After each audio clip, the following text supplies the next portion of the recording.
This is got a little bit to do with the COVID-19 epidemic, wondering if it's over. However, they're still doing it today, but this is about half a year ago. Samuel Pepys here, just hanging around. Things are getting so bad that I find myself thinking about the United States of America.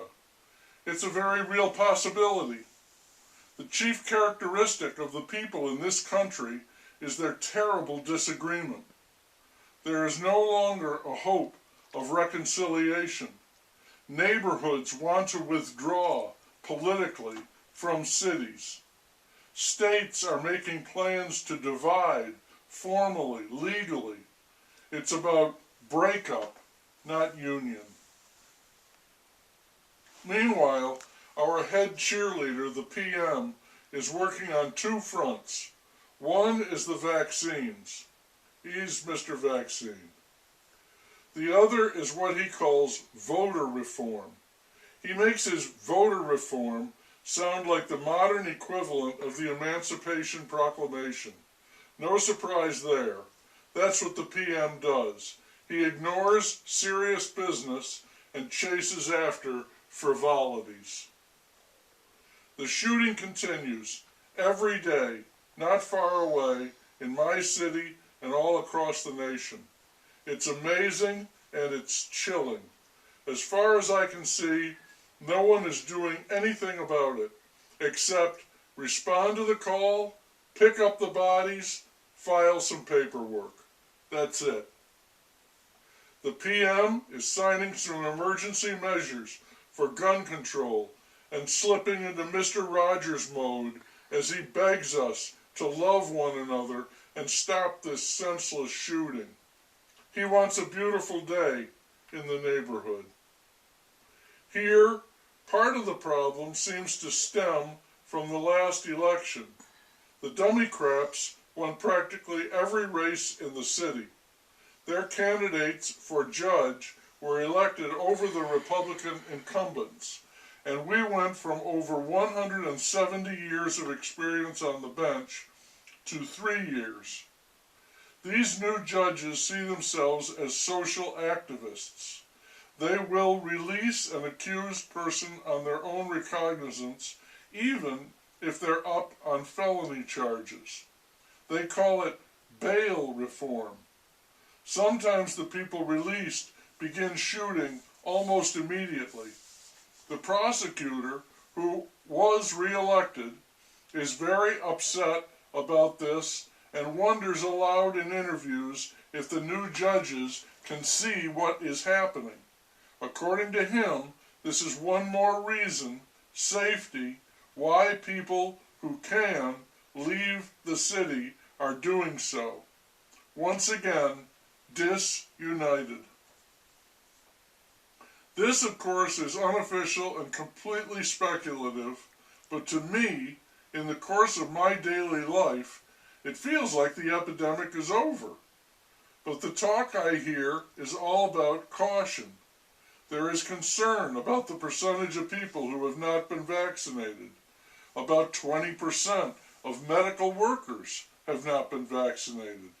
I heard that a hospital in Dallas fired about 30 people who would not accept the vaccine. There is concern about the long-term effect of mRNA, especially in children. On the other hand, the field mouse is thrilled with his $5 million plus he spent to get folks vaccinated. He says it was a big success. And the PM continues to proudly parade around as Mr. Vaccine. I can picture him dressed up as a happy hypodermic needle. He's also got his infrastructure moving, an infrastructure program moving, and I credit him for it.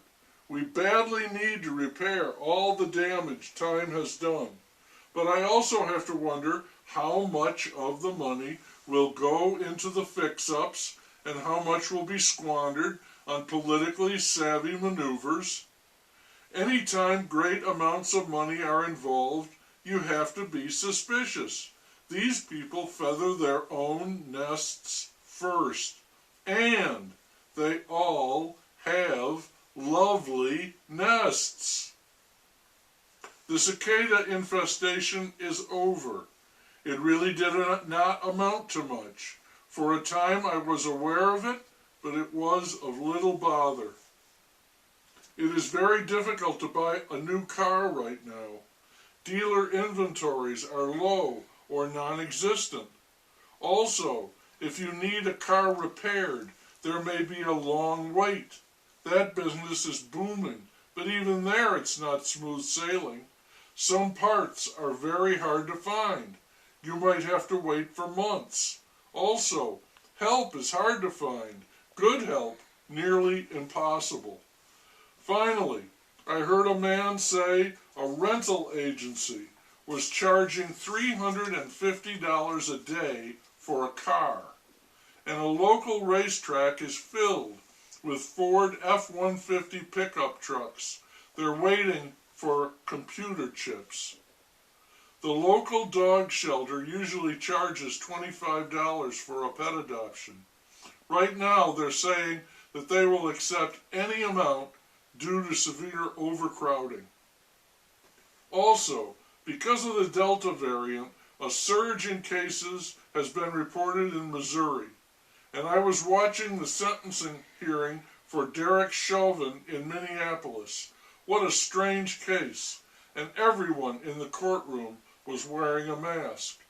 By the way, Chauvin was sentenced to 22 years in prison. My partner says he will be killed in prison. That bothers me because I see a good chance of it happening unless he is isolated. The part of the case that I most do not understand is the glorification of George Floyd. He is now a saint, and everyone, absolutely everyone, including Derek Chauvin, pays lip service to the pain the Floyd family is feeling. I wonder how good a father, uncle, brother, friend he was. And the family was awarded what? $27 million for their pain. That's quite a bandage. It's certain, one thing is certain, that dying was the best thing George Floyd ever did. It cleared his record and made him a hero. Today it occurred to me that when you say someone is full of shit, it is literally true. They are. Everyone is full of shit. It's a simple fact. Me too. I wish people were more aware of this. It might cool things off a little. Probably not.